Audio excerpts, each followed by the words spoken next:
Ézéchiel chapitre 16e, à partir du premier verset, nous lisons au nom de Jésus de Nazareth. Nous lisons au nom de Jésus de Nazareth. La parole de l'Éternel me fut adressée en ces mots. Elobeli na Nzambe komela kingai elobi boye. Fils de l'homme, Mwana na mutu. fais connaître à Jérusalem ses abominations. Talisa Jérusalem mabunga na ye. Tu diras, Okoloba. ainsi parle le Seigneur l'Éternel à Kolo Jérusalem. azoloba boye. Yahweh azoloba na yo Jérusalem. Par ton origine et par ta naissance, tu es du pays de Canaan. Na musisa na yo na kobotama. Oza mutu ya mboka na Kana. Ton père était un Amoréen Papa na bino mutu na Amola. et ta mère une Étienne. Mama na bino mutu na Et.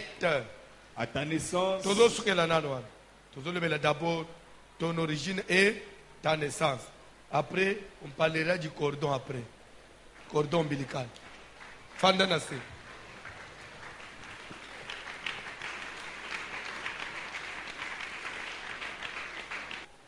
Kola pambola mutu moko. La parole de l'Éternel me fit adresser en ces mots. Fils de l'homme, fais connaître à Jérusalem ses abominations. Tu diras, ainsi parle l'Éternel, le Seigneur l'Éternel, par ton origine et ta naissance, tu es du pays de Canaan. Comme pour dire que mboka ya mutu, famille mutu abotami, origine ya village oyo mutu auti ekoki mpe kotrahire ye na vie. Papa John atangele biso Bible. Évangile de Jean, chapitre 1er.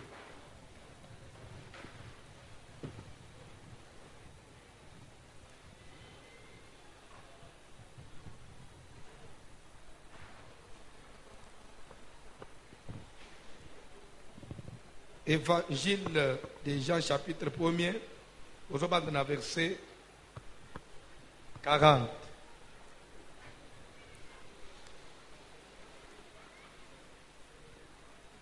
André, frère de Simon-Pierre, André, ndeko ya Simon Pierre, était l'un des deux qui avaient entendu les paroles de Jean azalaki moko na mibale, bayokaki maloba ya Yohani, et qui avait suivi Jésus. pe balandaki Yesu. Ce fut lui qui rencontra le premier son frère Simon Ezalaki ye nde mutu ya liboso akutanaki na ndeko na ye Simon. et il lui dit, Pe alobi na ye, nous avons trouvé le Messie, tomoni Mesia, ce qui signifie Christ. oyo elingi koloba mopakolami. Et Christ n'a interprété déjà. Hein? Christ, ça veut dire ouin. Ce qu'on évite. C'est en hébreu. En français, ça veut dire ouin.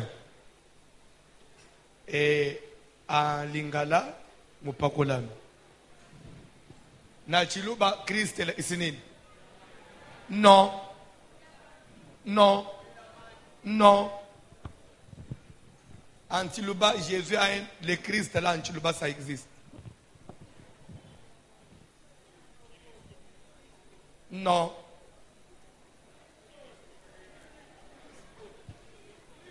Vous savez, chez les catholiques, quand on chante, Moulaba yo yo yo, Moulaba ça veut dire Christ. Mopakolami, Moulaba mani. Bazokata Moulaba. Christ, Antiluba, Moulaba. Amen. Donc, mon papa, on dit Yesu Moulaba. C'est-à-dire Jésus Christ. Moulaba là, donc, Ola. Donc, Moulaba Mani, Ola Mafout. Puisque Christ veut dire ouin. Ouin de quoi? Ça veut dire, même les Juifs, des fois, ils se confondent dans leur langage. Ils l'appellent Jésus-Christ. Parce que depuis les promesses des anciens prophètes, Dieu promettait à son peuple qu'il devait leur envoyer un Messie. C'est-à-dire un Christ, un oin. Quand on dit oin là, ça veut dire, ça se confirme avec la déclaration. Oye bimaka na montagne de transfiguration, pe bimaka li sous jour baptisé Yesu. Les gens baptisés tiennent à maille, l'eau le fungami le but, celui-ci, Tokei, est mon fils bien-aimé en qui j'ai mis toute. Ça veut dire quoi? Toute ma divinité, toute mon onction, je l'ai déversé en lui. Quand on dit ouin, c'est-à-dire que l'homme en qui s'est déversé toute la divinité de Dieu. Dieu qui est esprit. Maintenant, il prend toute sa divinité. Il déverse dans un corps qui est Christ, qui est Jésus. Alors cet homme-là, il est qui? Lorsque tout l'esprit de Dieu, toute la divinité de Dieu s'incarne en quelqu'un, il est qui? Il est Dieu.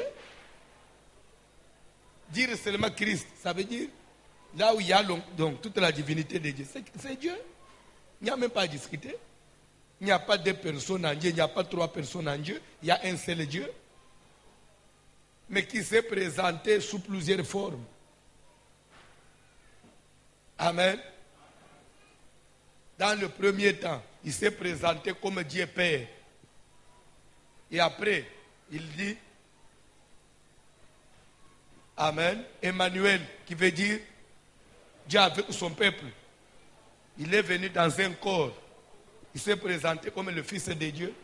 Et après, il est mort, il est ressuscité, il est reparti. Maintenant, il vit avec nous sous forme spirituelle. C'est ce que nous appelons le Saint-Esprit. C'est toujours Jésus-Christ. Le Saint-Esprit, l'Esprit de Jésus. C'est toujours l'Esprit qui était au commencement, qui se mouvait sur les eaux. Alors, il n'y a pas trois personnes en Dieu, il y a un seul Dieu. Il n'y a pas Dieu le Père, il n'y a pas Dieu le Fils, il n'y a pas Dieu le Saint-Esprit. Non, Dieu le Saint-Esprit n'existe pas. Il n'existe que Dieu. Il est le Père, il est le Fils, il est l'Esprit, il est son nom propre. Le nom propre de Dieu, c'est Jésus-Christ. Zamba pambula mutumoko. Tanga biloko papa. Ce fut lui qui rencontra le premier son frère. André ndemutu ya liboso kutana inande konaye Simon. Donc André azande ko ya Simon Pierre. Vous voyez kango? Hein? Jean Pena na Jacques. Bande ope ya pena leg. C'est qui penda ma famille ko. Tanga bi. Et il lui dit, nous avons trouvé le Messie. Tokutanina Messia. Ce qui signifie Christ. Et il le conduisit vers Jésus. Simon et pas ya Jésus. Jésus l'ayant regardé. Jésus a tali Simon. Dit, Alobi. Tu es Simon. Kombo na yo Simon. Fils de Jonas. Mwana ya Jonas. Quelle précision de la prophétie. Mutoyo tikala omonana na yete okutana na yete. Ozo otabo atali kombo na yo Simon, papa na bino Jonas. Okay. Tu seras appelé Cephas. Pe kobanda lelo ba obengo su Simon te ba obengo Cephas. Ce qui signifie Pierre. Oye lingi olakisa petelo. Le lendemain, lobi na yango, Jésus voulut se rendre en Galilée. Jésus alinga kende na Galilée. Et il rencontra Philippe. Pe akutana na Philippe, peut-être ce que place aux anges mitona me na lite to zanango na kota banji ilo angwezo kokanate landa omone ke kokokana. Okay. Il lui dit, pe alobi na ye, suis-moi. Landa ngai. Philippe était de Bethsaïda. Philippe yaza ina mboka ya Bethsaïda, de la ville d'André et de Pierre. Na mboka ya André na Pierre. C'est-à-dire que Philippe na André na Pierre baza bato ya village moko. Vous comprenez? Philippe oya apôtre wana donc na André na Pierre bato ya Bethsaïda village moko. Obi Bethsaïda village oyo Jésus akotaka bayelaka ye avec la moko basengi a Simba. Olia Simba azui avec la na loboko. Ozolande? Hein? abimisi ye libanda akamati soyi asali na potopoto tie na miso nde mboka wana toke. Philippe rencontra Nathanaël Nde Philippe sikoyo na nzela akutani na Nathanaël et lui dit, ayebisi Nathanaël, nous avons trouvé celui que qui Moïse a écrit dans la loi et dont les prophètes ont parlé. tokutani na mutoyi Moïse akomela na kati ya mobeko muto Moïse alobela wana ope ba prophète nyonso basakola ancien testament mobimba. Moi je le vis, moi Nathanaël je l'ai vu de mes propres yeux. Bayuda babeteli bako. Vous savez, rencontrer Jésus comme ça, ce n'est pas de la blague. Ça dit qu'au kutani na nzambo akele bilo onyonso. C'est lui qui n'a ni commencement ni fin. Vous allez vous rappeler un jour, afanye na poka na baye ko na ye na mesa. Moi discussion mo ko bandika wana. Aloba kelo ko ba comprendre ka ngo bien te. Soko bayi ko mirmire. Oh, alobi na Jean que oh Jean ko ufate. Oh Jean ko zeleye timu ko na oya. Soko Jésus pasale nini?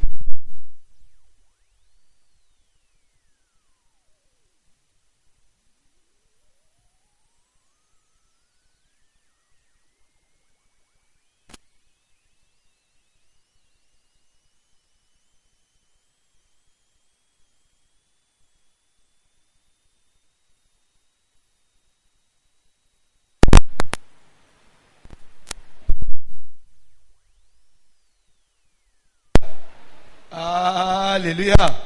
Pourquoi bêta m'a beaucoup avancé?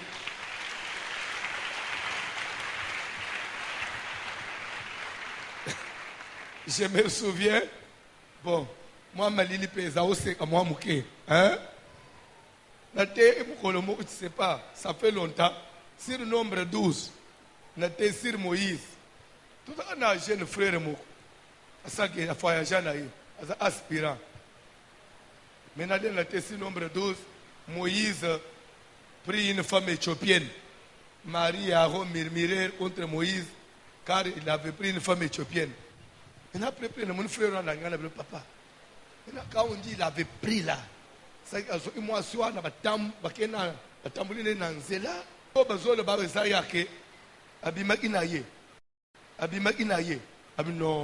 Moïse.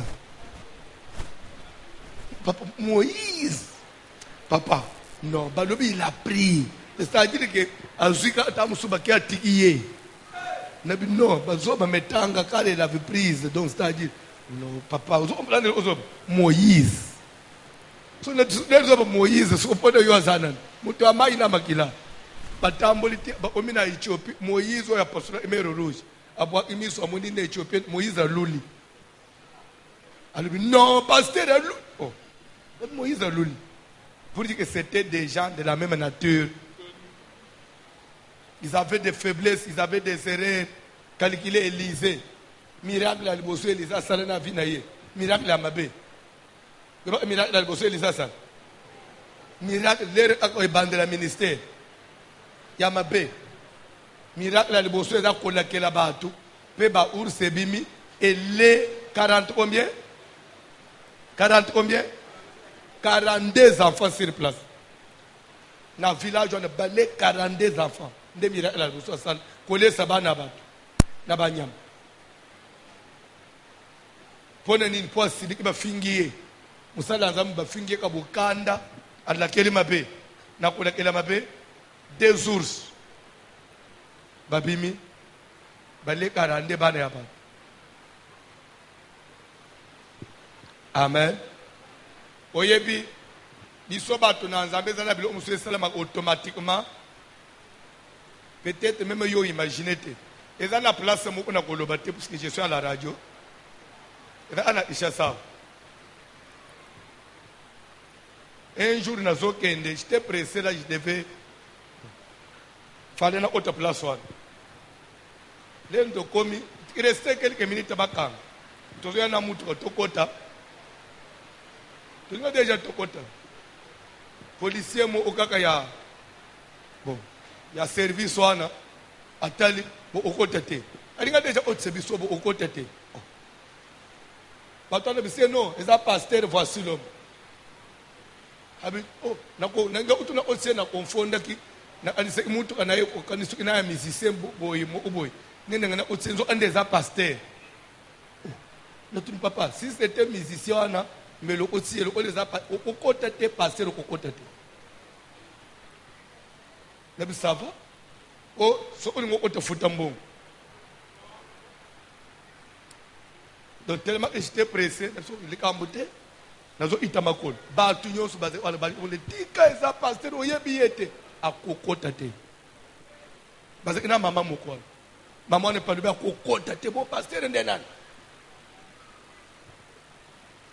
donc moi, tellement que pasteur qui te thème, à peu près moi 15 minutes, na siliki, na kiti na lobby, na okende personne na okende ka makolo. Pour mes aïndé makolo oui, mais mutu ye kotate. Na bisiye, messieurs, on est na tamboule makolo boy. Le banaza la musala nzambe te. Atobele au moins na que je vous jure, chauffeur nanga yebili kamwa. Même pas soda nanga bayi même ba die mesira ba beno bayi na koti na umeli pete na bimi nanga na simutu kanake lobi nango bande wana balungule bangu musa lere na zoya une semaine après na kote pasteur batone usidikele ba balungwe musala baya olu anga ba osenga pardon sale ouf place wana na koma soki na zoya na musika. Parce que je vous jure, Moussa libéla, papa n'y nanda, papa, l'obama loba Moussa les ouf. Bon, on a un problème. Si c'était les musiciens, on a passé au côté. Na sidikaki, nous ambassadeurs ya osal, ce qu'on a au sal souni.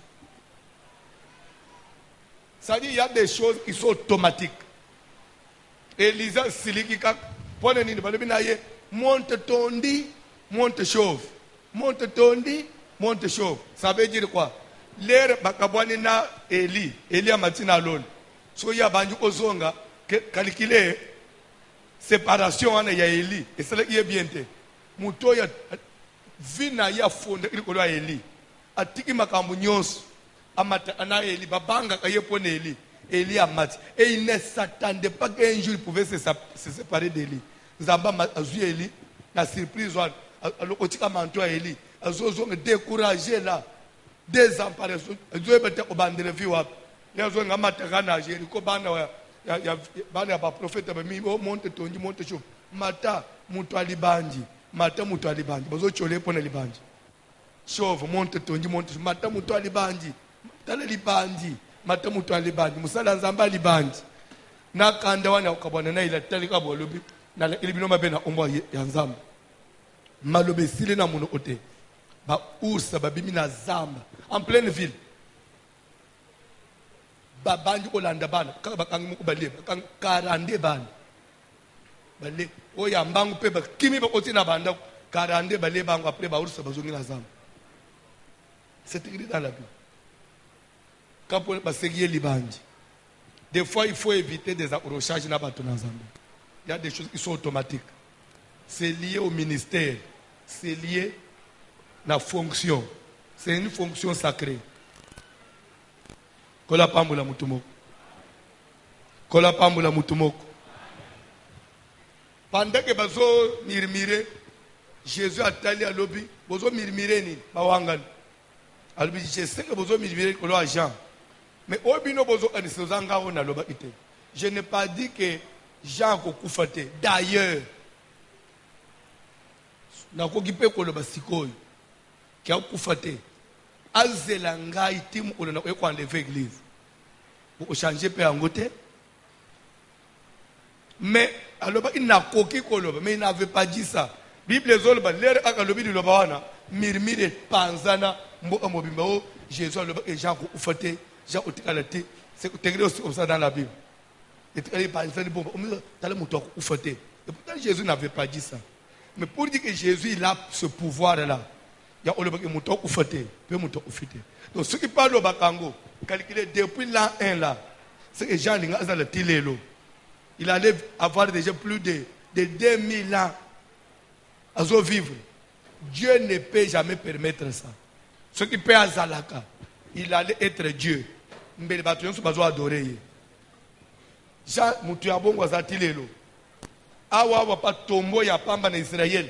Mutu so afuchitika omina Israël. Azo otana tombo ala lebi. Oh, vila nge changer na lali na tombo. Moni pasteur ya lebi. Pande on a na tombo. Vie échanger, ministère échanger. Depuis pe ba ya ministère pe to mona ndeko place échanger là te. Muso na mo ya Jourdain. Vous avez un Jourdain.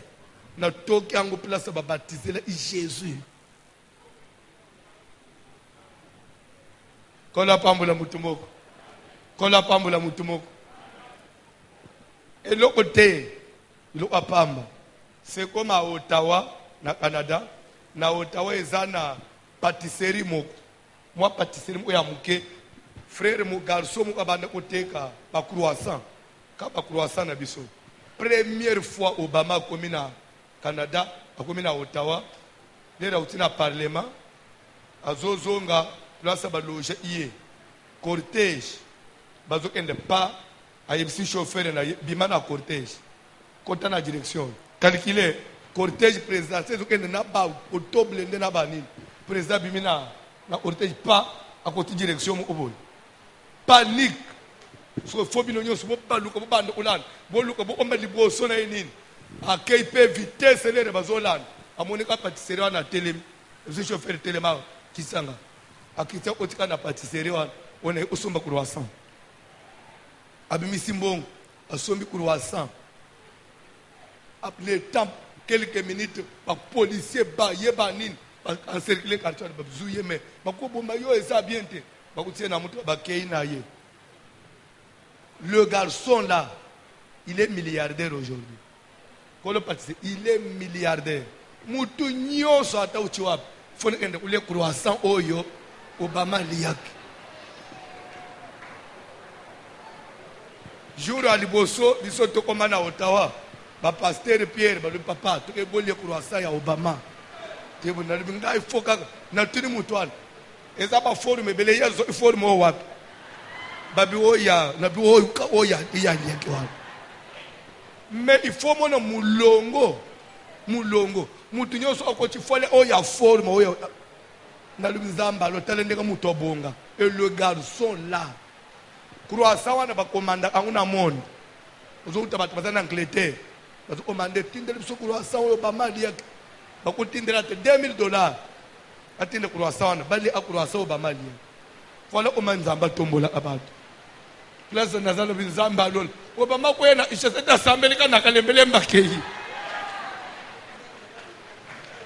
ayakotika boye afandika na upesa kicho yanga yoyi fanda kanga après abimi alobi na za pressé et si via mutu pesa nini oh zamba lola il faut croire au miracle.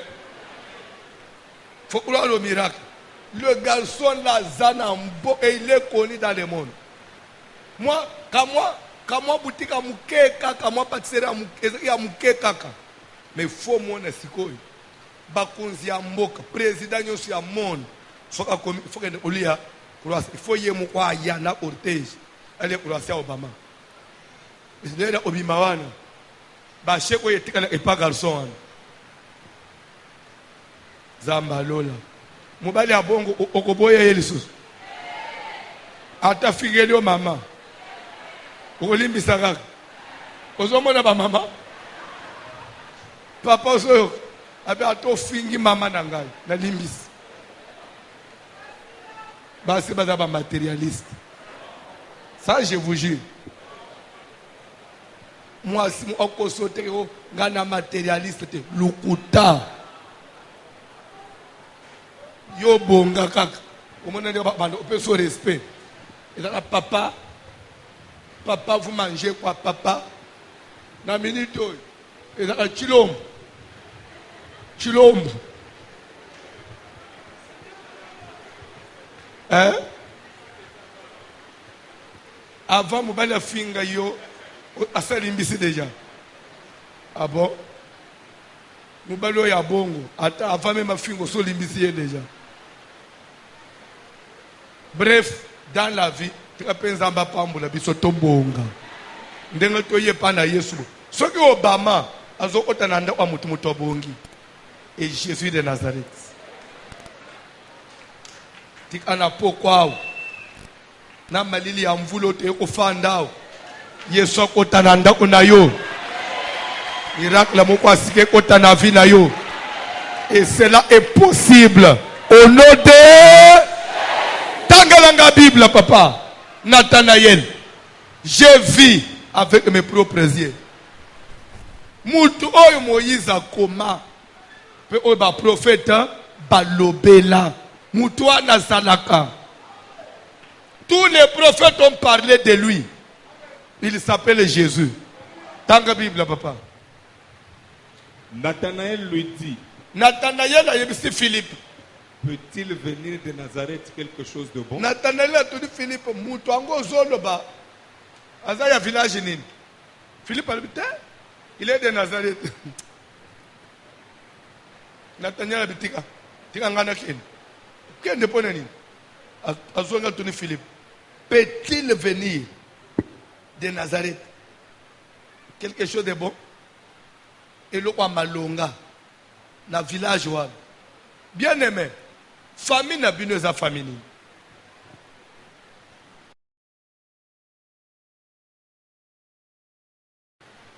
Donc pour Nathanaël na mutu na ye Nazareth, mais ce qu'on a dit Bible pèse le belangwe. Nazareth, tu n'es certes même pas la moindre d'entre les villes d'Israël, mais de toi sortira le Messie. Zamba ko na prophétie. Ozate village à Malonga te, ozate village à Munene te, parmi ba ville ya Israël. Menga inzambe na poniete na utamela yo mubi isa kubima. C'est comme pour dire qu'il y a de ces villages, il y a de ces familles-là négligées. Famille Oyo, Bachaka Kate, famille Oyo, on dirait Sengo Balongola, Mapota Wane Zalaka. Osons la Bible, que la parole de l'Éternel me fit adresser, fils de l'homme, parle à Jérusalem et fait connaître à Jérusalem ses abominations. Tu diras, ainsi parle l'Éternel, le Seigneur, par ton origine et ta naissance, tu es du pays de. Tu es du village tel. Tu es de telle famille. Famille nini. Famille abato ya misala ya pamba pamba. Bango bayebela bango na misala ya pamba pamba. Tika na poko alelo nzamba sala grâce. Nzambe ya dessus azalaka. Azali capable ya kamata biloko ya se amatisi likolo. Nazareth obatia kate, obatu banjimela te. Papa tanga Bible. Nazareth Philippe Nathanaël vraiment. Philippe ayanoli. Viens Philippe ayebisiye yaka nanu pe et vois. Omona toke papa. Jésus, voyant venir à lui Nathanaël, Lere siko Philippe na Nathanaël bazo kende, Jésus tombole misu amoni na musika bazoya, dit de lui, Jésus ayebisi Nathanaël. voici vraiment un Israélite Tala muyuda moko wana Jésus mtozo bana Nathanaël. dans lequel il n'y a point de fraude. Oyo na kati na ye lukuta to moyibi ezate. Ah bon? Je dois tala l'unique muyuda depuis nga Yesu na tambuli na Israël. Oyo moyibi na lukuta na ati nezala ate. C'est que ba chrétien o baza ba chrétien ka ya kombo mais na kati moyibi na lukuta tonji bazala. Vous comprenez? Nazo bandela. Ba chrétien o baza ba chrétien na Bible na kitambala na mutu mais na kati na moyibi na lukuta etondi bazalaka. Fraude. Yo chrétien ya fraude. Suko yebisi mutu makambo misatu mibaleza ya lukuta. Tozala anande kona bisomo kwa mobali. Ndekwana ana lukuta moko bandeko oyebi ke bato mosusu lukuta eza ondire bakomisa yango are ndeko wana bokondela bozokende na ye bofandi babeteli bino lisolo na bino nyonso na ye boyoki yango lelo bozokoma na ndako epana ezolungwa ke babetela bisono na kutana ena likambo moko utume frère likambo babeta yango biso nyonso toza yo viva yango abandi ko le frère ma lele salama nazala ki abandi ko bakisana biloko ezala ite ti kala toyeba ite on les croyait comme ça les deux ko découvrir pour mela esute et souvent toza ina na biso ande ko se yo kokosa mutu pe abimisi na musa cha lali yoke patwa na bazalaka lukute eza sana munoko eza na mutu mususu ye moyibi ye eloko ata ya 1000 francs il faut bimata na 100 francs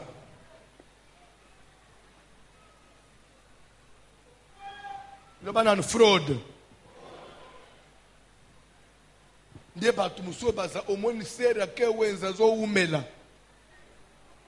donc ye fwa zwa kaka so imileke bimite akobima wenze te wana situ ba mama na ba jeune sœur na bana misala na wenza atake na wenza 6000 francs ye fwa bimata na 1000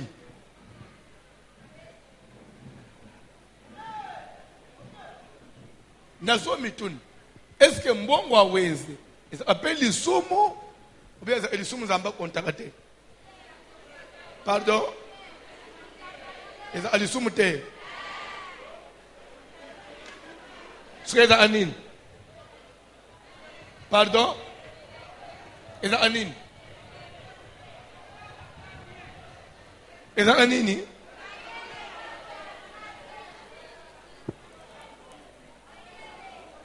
medimwe ya mutu yeza tana israelite oyo depuis nga yesu na tambula na kuti fraude te mais soki lelo bino ba mama oyo awenza na base Jésus aye akoleba nini epano nini etoni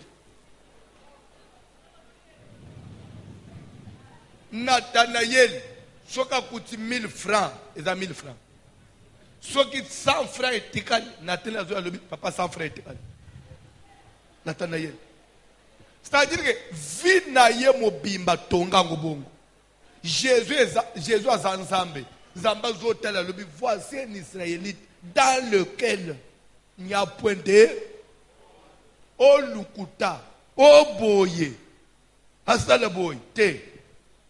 Je crois que mutunete Nathanaël bacha te gestionnaire et entreprise de fekende le bosso ba pesa kambata société kambata moi province mo oboy c'est province ane ufuluka Nathanaël est-ce que les autres ont na ba maman Nathanaël na richesse pardon bazate bazali what iyo keba nzamba obeto na pokwa we njene blaga pa ozo etumbu musuna pokwa nzamba betyo mbata pam azo to zali azo tombola pe musape yabona mbongo ya mabonzo mimi na pokwa na binzelo zo eliawo tokenda amusuka mabonzo awo yozana ngobelaso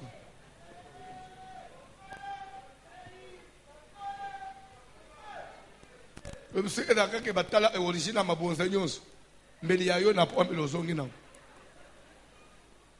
mbeli monsieur ezabo che na panye bosisi to banji ko trier to boite to zo boaka tanga parole de Dieu fraude. D'où me connais-tu? Nathanaël pe amiyeba kiasa abongo malwa ebisi Jésus yango yo yebelinga wapi woyeba na caractère na ngai woyeba na logique na ndenga nga nazalaka oyebelinga yi wapi osomona nga wapi to avancer. Jésus lui répondit, Jésus ayebisi avant que Philippe t'appela, omoni avant bo utana na Philippe quand tu étais sous le figuier, lero telemaki na se ya nzete na coin ya Wileri. Je t'ai vu. namona kiyo. Nathanaël répondit et lui dit, Nathanaël lobi. Rabbi, Mbala mou a changé langage. Hein? Est-ce que de Nazareth peut-il sortir quelque chose? Mbala mou a bengié maître. tu es le fils de Dieu. Ozolanda. Namonu yo za mwana ya Nzambe. Tu es le roi d'Israël. Yonde mukonzi ya Israël. Bandeko. T'as même tina ya prophétie. T'as le tina ya prophétie. Comment Jésus a utilisé la grâce moussous pour convaincre les gens. Pas bon le mitem. Tina même ya miracle en église. Miracle ya apona pour attacher batona Nzambe. Miracle ya apona batona découvrir bola mon Nzambe. Et ça va spectacle na ba théâtre ya lelote. Ce ne sont pas des miracles, des montages, des aventures. Chaque jour, on a la télévision. Mais ce qu'on tamboule sur le plan de la ville, jamais on peut que matanga moko ezalaki awa. Tu dinga tobi misebembe bango ba sekisiam. Kende moyen to sala sous matanga. Na peut se mona. Moi je crois que jour bemba solo osekwa na mboko. Ba journaliste nyonso ba ozana lupangwa. Muto kufia sekwe. Meja ezolobela te na inchaso pamba kuluna pamba meja nyonso ezolobela. Mukufia sekwe. Allô papa. Papa na biso akufi. Adawa na ndaku bete yembata. Papa bete alamuki te papa bete lisusu. Papa alamuki te zwa isopela ye. Papa na sopi, sopa na mutu. Papa, uzaya Nzambe.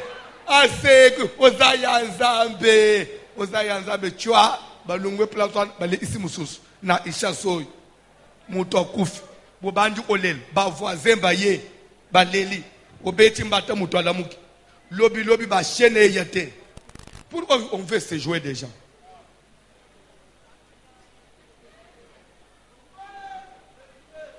Bakoka batambula kana ba église. Nanu namona tete na centre des handicapés o papa na biso azaki awa akenda na campagne se atambula. Ezaka bandere en église basuki na kapeka kana le monde veut quoi? Wana toko teyete. Bande ngana ko salango te. Ndongo zomona nga. Na natire na ngana ko salango. Ngai na koteya. Oya linganji melanzamba selenini. Na koselela Nzambe na mesure ya grâce. Je ne suis pas incrédule. Je crois au miracle. Je crois au miracle. Amen. Alléluia. Kola pambula mutumoko. Je crois. Wapi kolion? Kozomona kolion. Hein? Bibi sango papa. Koli oyo mama na biso moko na ola isaye te potala ka kamera makambo za ibele. Mama na biso moko azala kia. Azolo ba papa. Tozu difficulté. Waka na swana na expliquer après. Tozu difficulté a ufuta ndako. Landa na noa wana na expliquer après. Bino ba no boza curieux. Yango ba sakana kana bino. Sopa mai asekwi.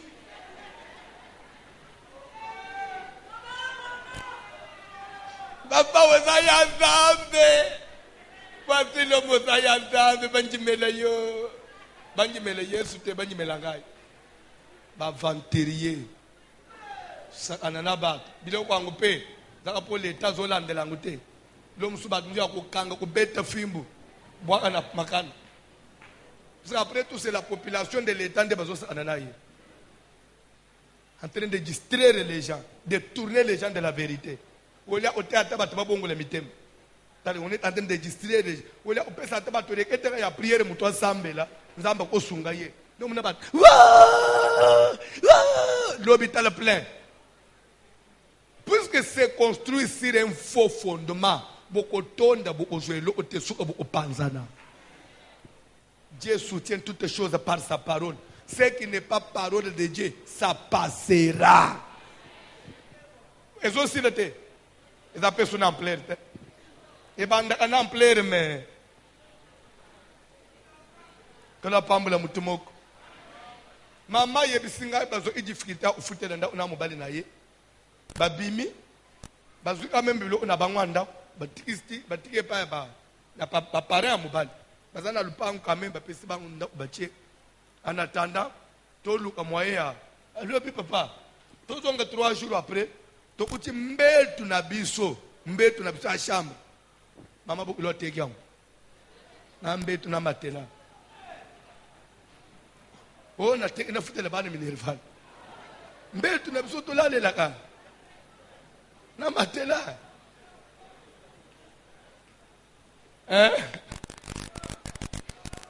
Mama lobi to tele na mobali. Samba lolo. Petu tu ni pe mwana kufale ba futela minerval, ba futi pe minerval la mwana te. Ale mbongo. Sera lobi papa lere na ye. Na côté là on prière, to beti prière. 3 jours après, maman bokulo akufi. Landeli solo. Et maman bokulo akufi. So bazopo na aka sera na biswana, mwasi ya mwana. O kenda na valise ya maman bokulo na yo. Uluka ilamba nini? To kenda ulatseye, jura obimisebe. Mama lobile na komina fungula valise ya mama bokilo. Nda zokuta na kati ya valise ya mama bokilo. Sera zokuta baroba na ye de nuit. Na blouse na ye bakanga na se ya valise ya mama bokilo. Na chemise ya mobali na ye. Na kati na se ya valise balinga. Baroba na ye de nuit ndezao. Na kati ya valise ya mama bokilo. Na se.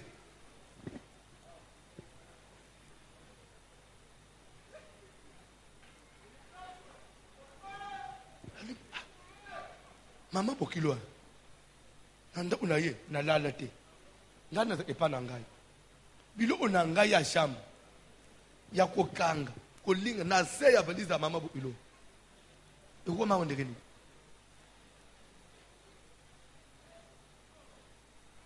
chemise ya mobali na ngai ekomi yawo pe ya kolinga ekosani na se ya valiza mama bokilo makambo na mukili lelo eza ndesiko mwasi na mobali bozo luka vi ezo simba te bosala botina mbongo ufutela ndako ezo zanga metala na bakama chemise ya mobali bakama bilamba na oyo ya mwasi balingi bachena se vina bino nde bakangi nanda kozala kanga vina yo nzambo tozo belela boma ye omoni babuki bikeko bangwana c'est ça mubuki bikeko prière ya pamba beti. Ozomona d'abord mutu azokamata mbetu ya chambre ya bato. Azo mbetu ya bana na yo, babokilo na yo, ozoteka. En quelque sorte c'est pour dire que j'efface le mariage.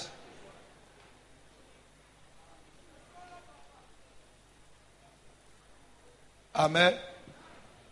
Alléluia. Yo kana nu fie, yo kana nu mukili. Yo ani solo ezokop. So na matanga mama bokilo siko mama zoba mama so ya botiye mama so ya mama ya sere so ayesko matanga ya chiviela Lera ye matanga chiviela donc chiviela vous comprenez na bien on a lingalité comprenez mon émotion ko la pambola mutumo ça dire quoi bokilo aye pa ya et pas bokilo mususwa. Chez les Assa, on appelle Tivier.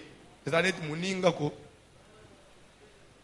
Nakati ya matang so zota la mwana na ya mwasi kolo biloko. Yo nyingi si fami mobimba. Yo nyingi si fami. Nyingi si fami na ndeni. Oh no, na fami babimi babibon c'est yo zana zem. Bande ke bande ko mi bale oyo ba oyo ba kangi bango ba bota kate. Bada pour ma maternité. Pese rezo papa zokande na tangwana na zana zemi na yebisa mutu te na bangi zemi na ngana ba prière aw zemi ya suki na 2 mois nabi na mama ngana zana zemi te na nezo na zana zemi te daye esprit ya yona yanga izo simba te mama ya bota yi dena ufande pe na matango te azubi na bimi yake ali papa mama bimi kaka boy zemi elimwe ebimi te na mone reclete zemi elimba signe nyonso pe ya zemi. Et ça arrête les boumaisons normal.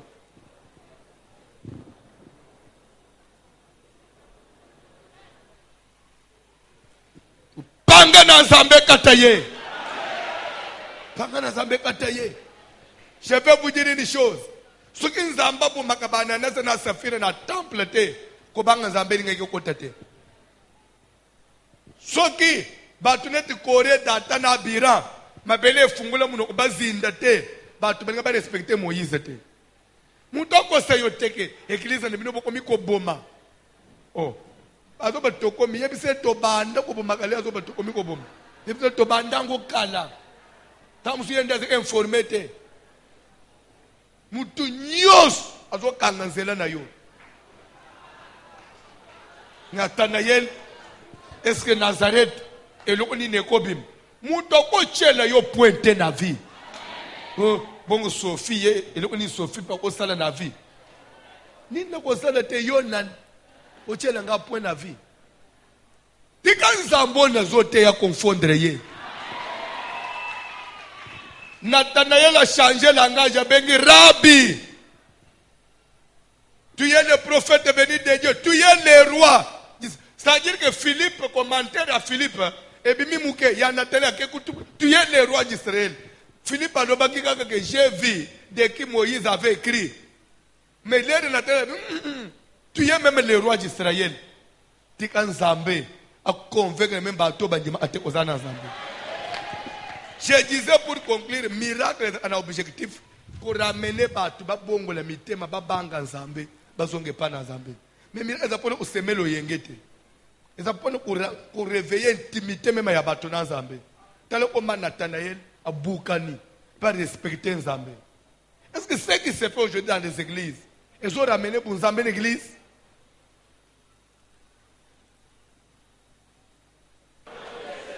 Est-ce qu'on peut renverser les hôtels? Télémalicolo. Voici